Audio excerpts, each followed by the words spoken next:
Bueno, y seguimos conociendo el Apocalipsis. En esta ocasión vamos a hablar sobre el mensaje a la tercera iglesia, la cual es Pérgamo. Esta iglesia es considerada como la iglesia mundana. Y veremos a continuación por qué este nombre, por qué se le categoriza como la iglesia mundana. Recuerde que tenemos algunos ítems para conocer mejor este mensaje. El primero de ellos es el autor, la persona que envía este mensaje. En esta ocasión, ese autor aparece en el capítulo 2, versículo 12. Quiero recordarles que la iglesia de Pérgamo está en Apocalipsis 2, del versículo 12 hasta el 17. El verso 12 dice: escribe al ángel de la iglesia en Pérgamo, el que tiene la espada aguda de dos filos, dice esto.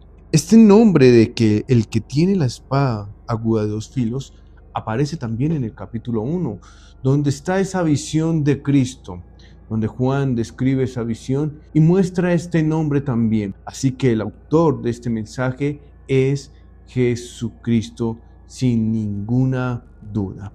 Así que una vez más Jesús habla a la iglesia allí. Y vemos aquí que la iglesia de Pérgamo es la tercera mencionada en Apocalipsis. Decía anteriormente la iglesia mundana, pero no todo es mal. El segundo ítem que vamos a ver es que hay un elogio, o sea, hay cosas buenas que resaltan allí en la iglesia de Pérgamo y que Jesús las reconoce. Y esto está en el versículo 13. Dice allí Jesús: yo sé dónde moras, donde está el trono de Satanás. Guardas fielmente mi nombre y no has negado mi fe. Aún en los días de Antipas, mi testigo, mi siervo fiel, que fue muerto entre ustedes, donde mora Satanás. ¿Sabe? Jesús resalta a Pérgamo donde está puesta. Vemos que la ciudad de Pérgamo era una ciudad para sus tiempos bastante grande, pero había mucha maldad. Inclusive dice allí donde mora Satanás, o sea que había mucho pecado, pero aún así se mantenía. Y resalta eso, dice: guardas fielmente mi nombre. Sí, a pesar de la maldad que había afuera, ellos se mantenían allí. No habían negado, dice Jesús allí, no han negado mi fe. O sea que estos creyentes le creían al mensaje de Jesús. Y aún, dice, en los días de Antipas, mi testigo, mi fiel, que fue muerto entre ustedes. Ahora vemos que hubo uno que murió allí, pero aún así seguían fielmente a Jesús. Y ese es el elogio, lo bueno que resalta Jesús a la iglesia de Pérgamo. Ver las dificultades, pero a pesar de eso se mantienen allí, ¿sí? Donde hay bastante maldad, ellos siguen allí tratando de dar a luz en medio de esa oscuridad. Pero, acuérdense ese pero, que es un reproche, algo no tan bueno.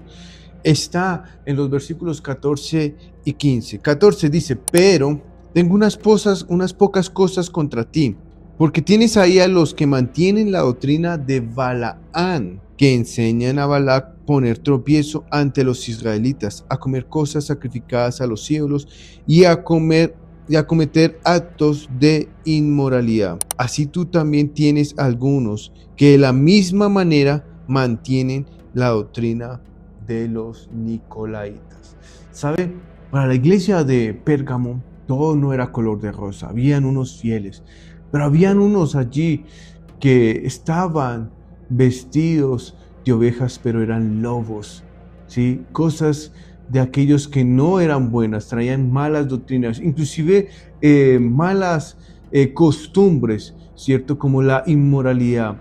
Y aquí habla un poquitico hacia la parte sexual y al irrespeto allí.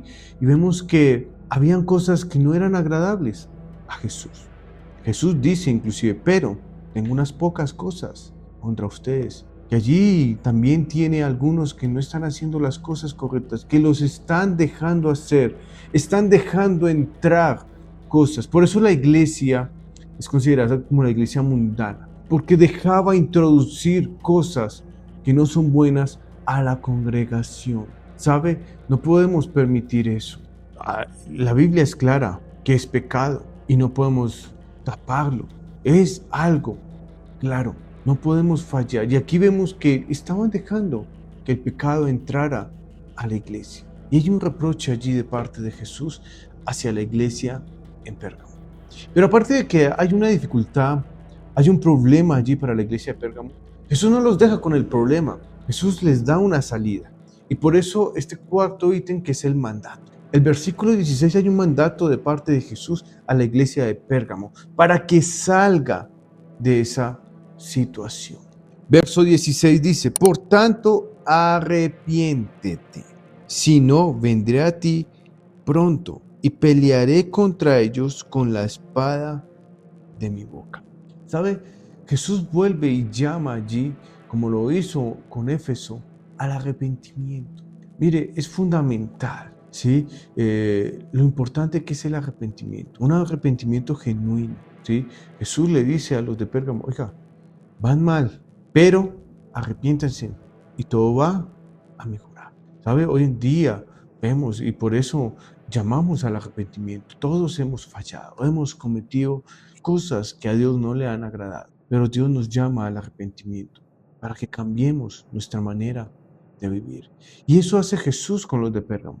Nos llama al arrepentimiento. O si no, Él va a venir y va a sacar esa espada que tiene en su boca. Es importante aquí ver que el arrepentimiento es fundamental. Ahí dice, como quien dice, no sigan haciendo lo mismo. Debe haber un cambio allí.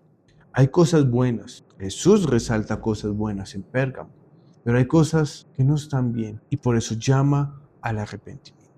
Ahora, hay premio también para los de Pérgamo. Hay galardones de parte de Jesús para los de Pérgamo. Y esto está en el verso 17. Dice: el que tiene oído, oiga lo que el Espíritu dice a las iglesias. Al vencedor le daré del maná escondido y le daré una piedrecita blanca, grabada en la piedrecita un nombre nuevo, el cual nadie conoce sino aquel que lo recibe. ¿Sí? Al que venciere, al que salga vencedor de esta situación, al que se arrepienta, va a haber premio, va a haber galardones. Hay obsequio de parte de Jesús, pero es necesario que nosotros cumplamos sus mandamientos. Aquí vemos el mensaje que fue dicho para la iglesia de Pérgamo.